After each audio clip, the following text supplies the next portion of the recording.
Le 21 janvier, la disparition d'Emiliano Sala et du pilote David Ibbotson au-dessus de la Manche provoque une vague d'émotions sans précédent. Un phénomène d'autant plus étonnant qu'Emiliano Sala était un acteur discret du football français dont la notoriété ne dépassait pas le microcosme des habitués des matchs du samedi soir en Ligue 1.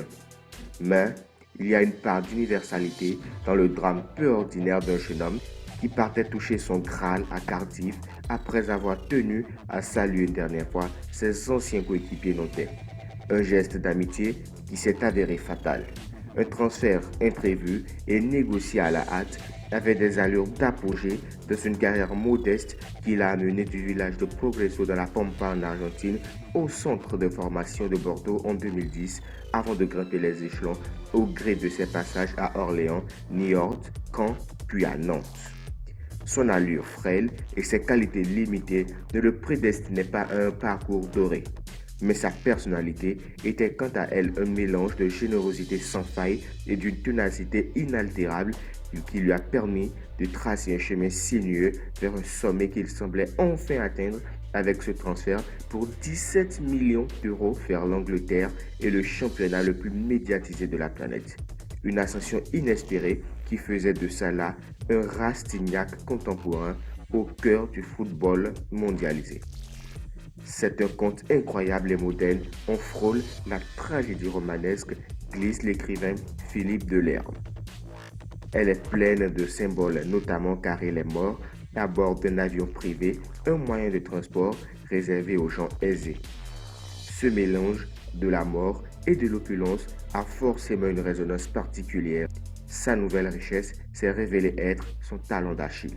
De Nantes à Cardiff, des supporters dont certains n'auront jamais eu l'occasion d'applaudir Salah ont versé des concerts de l'âme sincères et bouleversantes. Une tristesse qu'il fallait de façon impossible masquer tant que la lumière n'avait pas été faite sur l'issue du voyage des deux hommes.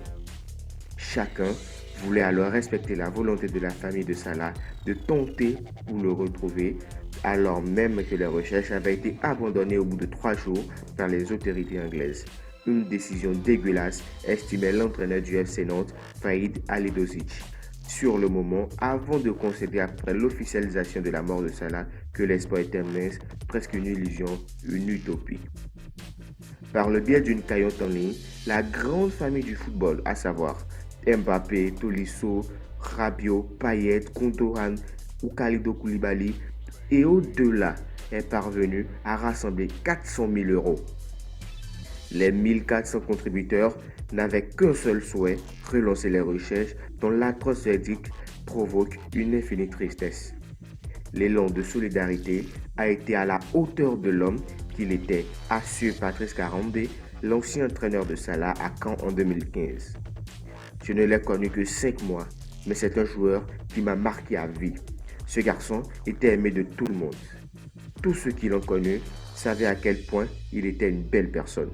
Il renvoyait une telle image de gentillesse, de bonté, que même ceux qui ne le connaissaient pas ou à peine ne pouvaient qu'être touchés par sa disparition.